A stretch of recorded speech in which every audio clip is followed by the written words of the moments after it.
Black people, ranging from coal black to milky white and every shade in between, came from the South, from the North, from the Caribbean, and from Africa to join the throngs, to shake the money trees, to walk the streets paved with gold.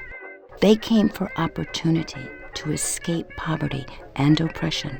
They came to walk along 7th Avenue or Lenox and that great Boulevard of Dreams, 125th Street. And those with stars in their eyes surely saw Harlem stages and bandstands in their future. Harlem was the place of the new Negro, the Renaissance, where the poets and the playwrights and the artists and the musicians were inspired to greatness. Duke Ellington, in Music Is My Mistress, when he describes his first trip to Harlem, he said he walked through Harlem, he said, I felt like I was witnessing scenes from the Arabian Nights. So this is the kind of magic that the 1920s had. People came from all over the world to hang out in Harlem. 62 years after Abraham Lincoln signed the Emancipation Proclamation, Harlem had become the black cultural capital of the world. Its legend continues today.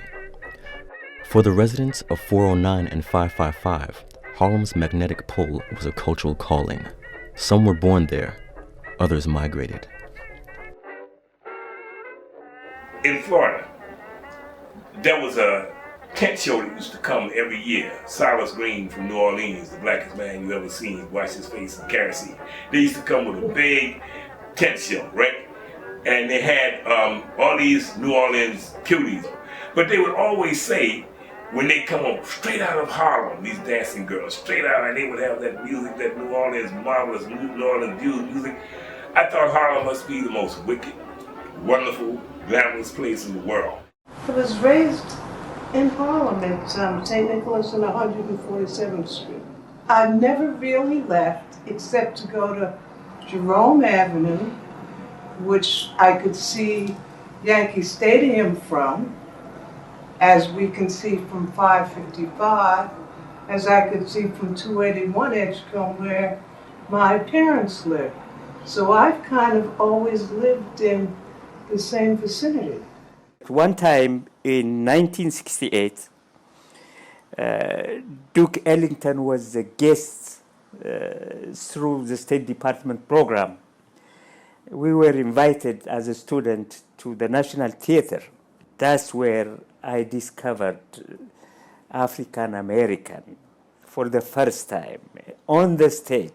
I was just amazed, where do they come from? I keep hearing Harlem, and I keep saying, I have to see that in my lifetime. That's when I become interested to go to Harlem one day in my life. Well, I was a Southerner. I'd come up from Mississippi. Kathy Farmer used to tease me and say I had mud on my feet. Whenever I would go, she would embarrass me. I would go and perform with her at the Red Rooster. And she would, call me all kinds of Bamas. And she's from the country, just a country girl. It was a very pivotal point in my development as an artist, being in Harlem.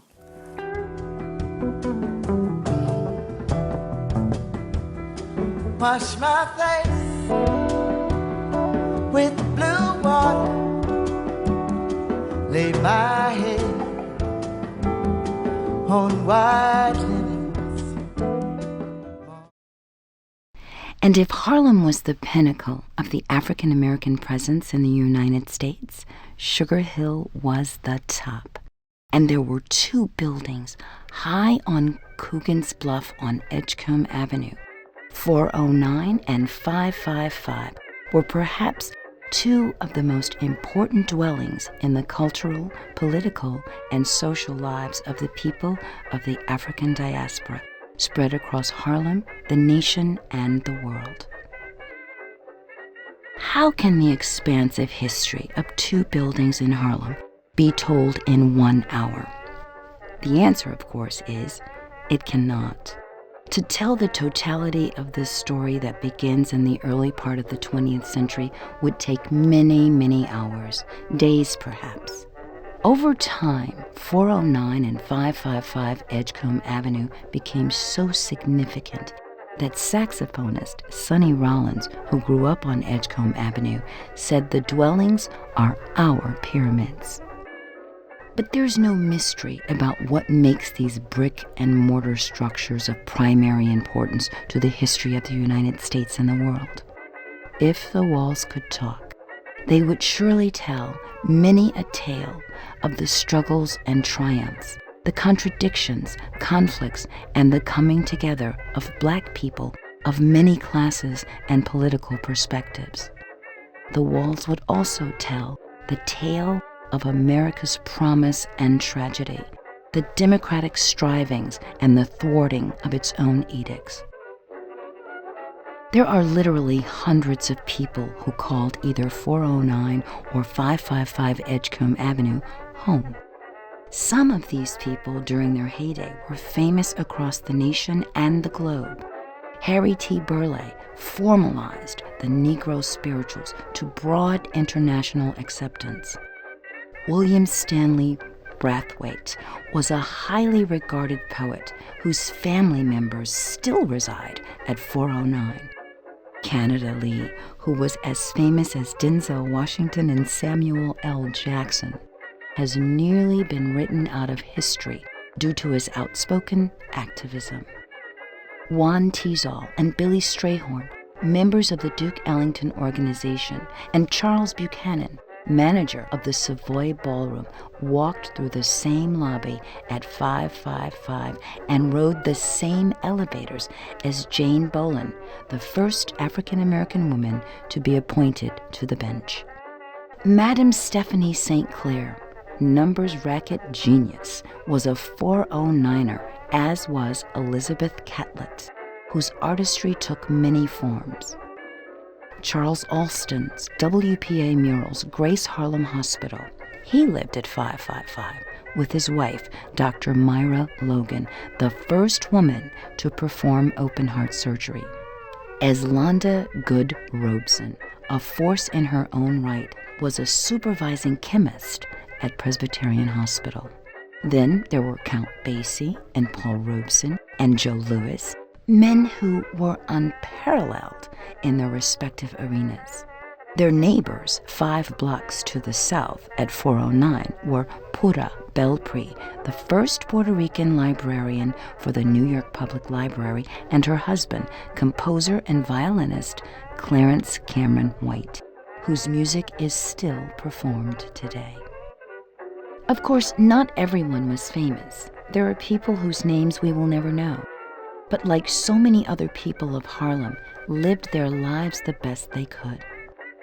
Though these places were not idyllic, the few stories presented here shed a little light on an aspect of Harlem history that should be illuminated brightly and forever. You start with these 2 twin towers, and they're centerpieces in terms of understanding Harlem's history and some notable individuals that lived there. Of course, it extends beyond that. But if you start right there, I think you have the encapsulation, the kind of the seminal aspects. 409 was a wonderful building. As children, we loved it. It was elegant. We had doormen, we had elevator men, and the elevator men ran the elevator, of course, and they wore white gloves. And they would allow us, they taught us, and then would allow us to run the elevator. And that, for a child, that was like doing something grown up. That was just wonderful. So we loved the building. We would play handball outside in front up against the wall. We would ride our bikes and roller skate up and down in front of the building. We loved that building. And there was a certain pride. If you were a child, there was a certain cachet in school when you were asked where you lived and you just said, well, I live in 409. That kind of meant something. You weren't quite sure why it meant something, but it did mean something, and you knew it. I'm 86 years old. I've been living here since 1937. When I was 7 years old in September of that year, my parents moved here. This has been my permanent address through the years, even though I've lived out of town. I was doing my college years and I taught out of town for a while, but this was always my permanent address. And here I am still. They didn't have that many choices, number one, in New York. They virtually had to live in Harlem, if they were going to live in Manhattan. The thing I thought about that apartment building is it was such a cross-section of people from all socioeconomic levels. I also learned how to operate the elevator, which the elevator man taught me how to operate it. So when there was nobody else in it, when I was going to school, he let me run the elevator. He was quite reserved, and I have a very vivid memory of him. So we have a long ride up to on the elevator from the first floor up to the 12th, and then he'd go up to the 13th floor. 2, 3 o'clock in the morning, go and walk in a hall, and it was the history was very heavy, and so a lot of the people who initially moved into middle class black folks, a lot of them happened to be West Indian. And you go to doors, you go to the doors and stand there and just feel the energy coming through and the history just bathing over you. You would see Thurgood Marshall, and he would see you with your cello. Oh, saw me with my cello. Took it right out of my hand. I kept saying, it's not heavy, going up the hill. I don't know how you came today, but there's a hill there on 155th Street. And I used to go, he would take me right up to the trolley, because he says, how far are you going? And he would sometimes be going to the subway. He walked me straight to the trolley with carrying the cello, and I kept saying, it's not heavy. But he said, well, I don't know, you're a mighty little girl. He said, it isn't that light, So anyway, he carried it right up to the trolley car. Oh, he was so nice. I would not ever forget Mr. Marshall.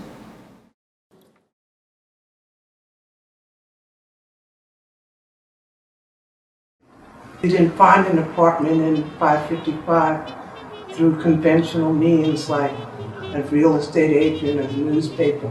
At that time, you really had to know somebody.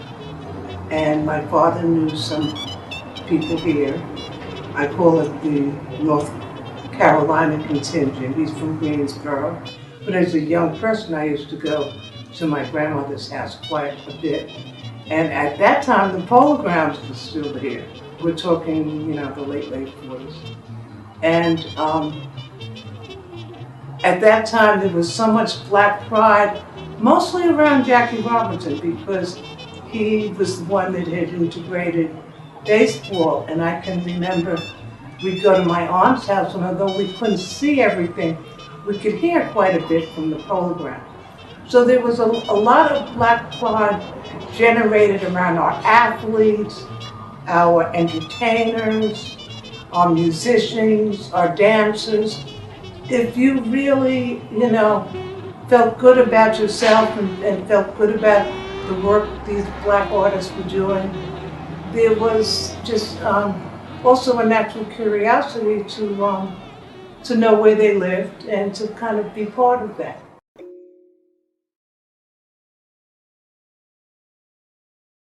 Clarence Holt was the first black advertising executive on Madison Avenue. When you walk in his place, there were shelves that went all through the apartment, and they were all loaded with books about us. He was a very interesting guy, but that's the kind of people who lived in here. And 7B was the home of Clarence Holt. For years, I would go in and out, see him, we'd speak, and I did not know very much about him. And someone, just pulled my coat and said, he has the largest library of African American works outside of the Schomburg. And so one day I was going by his apartment as I was coming to mine, and I peeked into the door, and I saw all of these books. We got Prince started from almost the beginning and established those looks that most people have kind of taken for granted, the ruffled coat, the purple trench, the you know, the lace pants with the back out, and his whole catalog of groups, The Time, Vanity Six, Sheila E. We were able to work with those as well. Along that time, we were getting other opportunities to work with acts like Quincy Jones was a big one, and the Emotions, Whispers, The Temptations, Confunction, and just a host of acts at that time. How do all these white folks that suddenly appearing up here appear? Somebody comes up here, they get an apartment, they see this place, they see how fabulous it is, they tell their friends. So I was block president for 22 years, and so my job was to, hey, you're here on Edgecombe, so this is your block too, as much as mine. We have got to work together. I don't care if you came here yesterday or you've been here for 100 years. Edgecombe belongs to all of us, and unless we do certain things together, or at least acknowledge each other, it won't work. The only thing we can do now, no matter who comes in, we keep pushing that history. This is what it was. This is what it was. I'm happy to say we're still here.